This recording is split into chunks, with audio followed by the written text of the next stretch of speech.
ગઈકાલે સુરતના અલથાણમાં એક સગીરાની આધેડ દ્વારા છેડતી કરવામાં આવતા આને લઈને પીડિતાના પરિવારજનો અને સમાજના લોકોમાં ભારે આક્રોશ ફાટી નીકળ્યો હતો. આજે જ્યારે આરોપીઓને રિકન્સ્ટ્રક્શન માટે લાવવામાં આવ્યો તે દરમિયાન કેટલાક લોકો ઉશ્કેરાયા હતા અને આરોપી સાથે મારામારીના દ્રશ્યો પણ સામે આવ્યા હતા.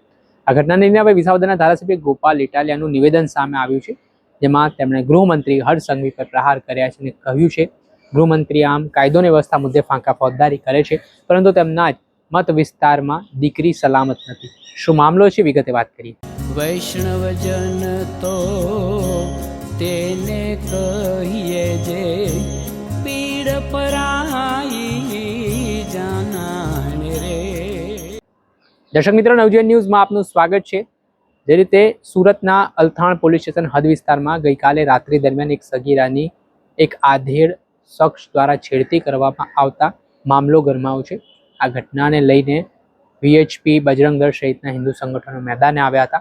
મોટી સંખ્યામાં અલથાણ પોલીસ સ્ટેશન બહાર ટોળે જોવા મળ્યા હતા અને વિરોધ નોંધાવવામાં આવ્યો હતો. આને લઈને મામલો ગરમાયો છે અને વિસાવદરના ધારાસભ્ય ગોપાલ ઇટાલિયા પણ મેદાને આવ્યા છે, જેમાં તેમણે ગૃહમંત્રી હર્ષ સંઘવી પર આકરા પ્રહાર કરવાની શરૂઆત કરી છે અને કહ્યું છે કે એક તરફ ગૃહમંત્રી અલગ અલગ જગ્યાએ જઈને સુરક્ષા સલામતીના દાવાઓ કરે છે, મહિલાઓની સુરક્ષાની વાતો કરે છે, પરંતુ તેમના જ હોમટાઉનમાં, તેમના જ મત વિસ્તારમાં યુવતીની છેડતીના બનાવ સામે આવી રહ્યા છે. સાથે જ ગઈકાલે અલથાણ પોલીસે ઘટના દબાવવા માટેના પ્રયત્ન કર્યા હોય તેવા આક્ષેપો તેમણે પોતાના નિવેદનમાં કર્યા છે અને જે લોકો ત્યાં આવ્યા તે ટોળા પર લાઠીચાર્જ કરવામાં આવ્યા. તેના કારણે ગોપાલ ઇટાલિયા રોષે ભરાયા, પરંતુ ભાજપના ધારાસભ્યના આરોપ તેમણે લગાવતા કહ્યું કે ભાજપના ધારાસભ્યો આવું કહી રહ્યા હતા કે વિરોધ કરનાર લોકો આમ આદમી પાર્ટીવાળા હતા અને તેઓ ભાજપ વિરુદ્ધ નારા લગાવતા હતા, એટલે આવા લાઠીચાર્જ થયો તેવી વાત ગોપાલ ઇટાલિયા પોતાના નિવેદનમાં કરતા શું કહ્યું તે સાંભળો. સુરતના અલથાણ વિસ્તારમાં ગઈકાલે ગંભીર ઘટના બની.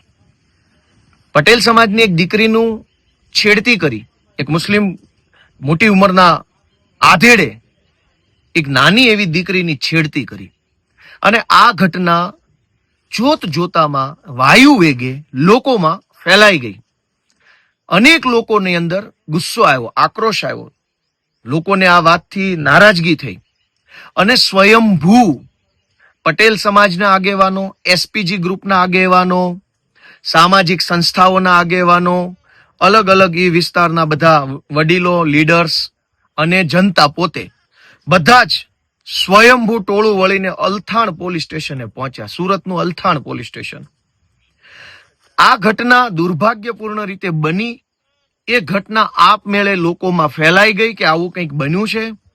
એ વાત ફેલાઈ જતા લોકો આપમેળે એકઠા થયા અને સ્વાભાવિક છે કે લોકોને ગુસ્સો આવે જ. કોઈ પણ દીકરીની છેડતી થાય તો જનતા ગુસ્સે થાય જ.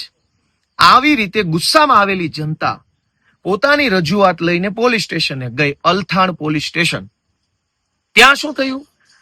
ત્યાં પોલીસે આ આખી ઘટનાને દબાવી દેવા માટે, આ આખી ઘટનાના આરોપીને છાવરી જાણે કે કાંઈ બન્યું જ નથી એવી રીતે ફીંડલું વાળી દેવાની માનસિકતા સાથે હજારોના ટોળાની ઉપર લાઠીચાર્જ કર્યો.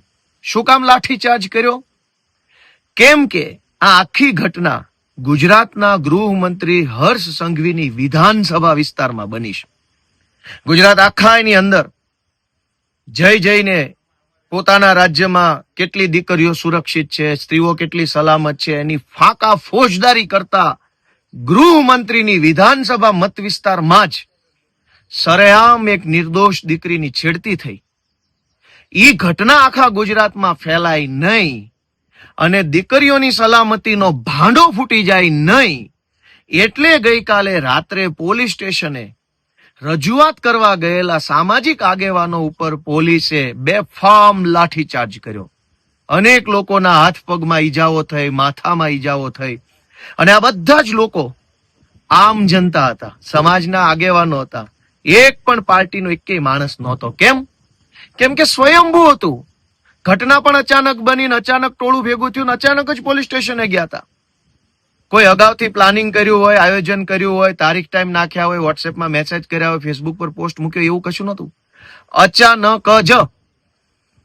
હવે મનુ પટેલ ઉધનાના ધારાસભ્ય છે, એ આજે આ આખી ઘટનાને દબાવી દેવા માટે એવું નિવેદન આપે છે કે પોલીસ સ્ટેશને ટોળું થઈને જે આવ્યા હતા એ આમ આદમી પાર્ટીના કાર્યકર્તાઓ હતા અને ભાજપ હાય હાયના નારા લગાવતા હતા, એટલે પોલીસે લાઠીચાર્જ કર્યો.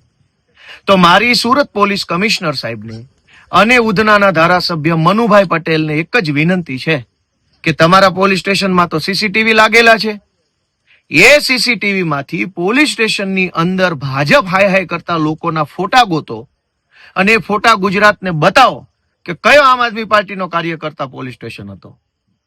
મનુભાઈ પટેલને અને ભાજપના નેતાઓને શરમ આવવી જોઈએ કે ગૃહમંત્રીના મત વિસ્તારમાં એક પાટીદાર દીકરીની એક મુસ્લિમ વૃદ્ધ યુવકે છેડતી કરી અને ઈ ઘટનાને છાવરવા માટે, કેમ કે ગુજરાતમાં સબ સલામતનો ભાંડો ન ફૂટી જાય એના માટે પોલીસ અને ભાજપના મનુ પટેલ આ બંને ષડયંત્ર કરી રહ્યા. શરમ આવવી જોઈએ એક દીકરીની છેડતી ઉપર આવી રીતની રાજનીતિ કરતા. તમારી જવાબદારી તો દીકરીનો બાપ બની ન્યાય અપાવવાની હતી, એના બદલે અલથાણ પોલીસ સ્ટેશનની અંદર ભાજપના 4 નેતાઓ સાથે પોલીસ ગુપ્ત બેઠક કરી રહી અને આ ગુપ્ત બેઠકની જાણ જનતાને થઈ તો જનતા નારાજ થઈ. હવે જનતાની નારાજગીને અવળા પાટે ચડાવવા માટે આ આખી ઘટનાને આમ આદમી પાર્ટી સાથે જોડવામાં આવી રહી છે. તો કરો સીસીટીવી જાહેર, અને સીસીટીવીમાં કયો આમ આદમી પાર્ટીનો કાર્યકર્તા ત્યાં નારા બોલાવતો હતો. વાસ્તવિક રીતે એક દીકરીની છેડતી થઈ, જનતાને આક્રોશ આવ્યો, આક્રોશિત જનતા પોલીસ સ્ટેશને ગઈ.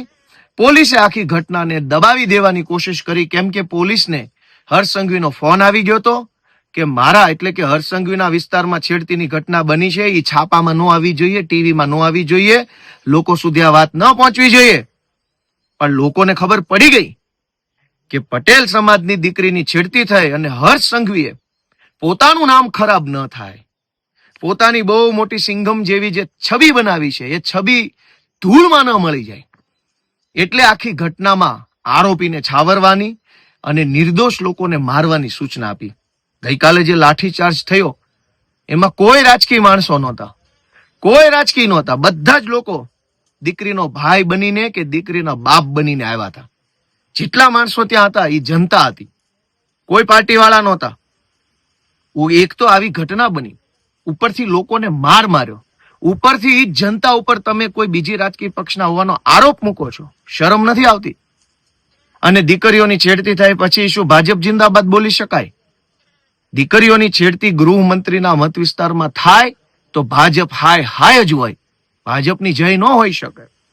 આજે મારે અલથાણ અને ઉધના એ વિસ્તારમાં રહેતા સમાજના બધા વડીલોને વિનંતી કરવી છે કે કોઈ લુખ્ખા લફંગા ટપોરીએ દીકરીની છેડતી કરી, એ ઘટના બન્યા કરતા પણ વધુ ગંભીર ઘટના એને છાવરવાની જે કોશિશ થઈ ને એ છે. ગુનેગારને જ્યારે છાવરવામાં આવે ત્યારે ગુનેગારની ગુનો કરવાની હિંમત 10 ગણી વધી જાય છે, અને જ્યારે ગુનેગારને ગૃહમંત્રી પોતે છાવરે ત્યારે તો ગુનેગાર પોતે બહુ મોટો મહાન વ્યક્તિ હોય એવા વહેમમાં આવી જાય છે. કાલે પોલીસે જે લાઠીચાર્જ કર્યો છે, દીકરીની છેડતીના આરોપીને બચાવવાની ભરપૂર કોશિશ કરી છે, અને જનતા ઉપર જે દમન કર્યું છે એ સખત શબ્દોમાં હું વખોડી કાઢ્યો છું અને લોકોને અપીલ કરું છું કે ક્યાં સુધી આવું સહન કરશું?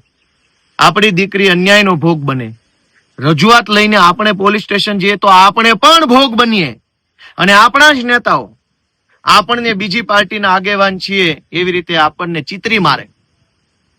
તો મનુભાઈ પટેલને, હર્ષ સંઘવીને, પોલીસ કમિશનરને નમ્ર વિનંતી છે કે જરાક તમારી જાતને પૂછો કે તમારી દીકરી સાથે છેડતી થઈ હોત ત્યારે પણ તમે આવા જ પ્રકારના નિવેદન કરતા હોત કે કંઈક સારું બોલતા હોત? હું સમાજના બધાય લોકોને 2 હાથ જોડીને વિનંતી કરું છું કે હજુ આંખ નહીં ખુલે તો ક્યારે આંખ ખુલશે? અને હજુ આંખ નહીં ખુલે તો હજુ આપણા કેટલા નિર્દોષ સંતાનોનો ભોગ લેવાશે? એનો જરાક વિચાર કરો, આત્મા જગાડો, પોતાના મનને ઢંઢોળો, અને આપણા બાળકો, આપણા આવનારા ભવિષ્ય માટે થઈ સહેજ જાગૃત બનીને આગળ આવો. જય જય ગરવી ગુજરાત. આપણે સાંભળ્યા વિસાવદરના ધારાસભ્ય ગોપાલ ઇટાલિયાને જે અલથાણની જે ઘટના સામે આવી છે, ઘટના મામલે તેમણે રોષ વ્યક્ત કર્યો છે અને આ બાબતે કડક કાર્યવાહીની માંગ પણ કરી છે. જોવાનું રહે કે આ મામલે આગામી સમયમાં કઈ રીતની કાર્યવાહી છે તલથાણ પોલીસ દ્વારા કરવામાં આવે છે. દર્શક મિત્રો, આવા જ વિડીયો જોવા માટે નવજીવન ન્યૂઝ જોતા રહો.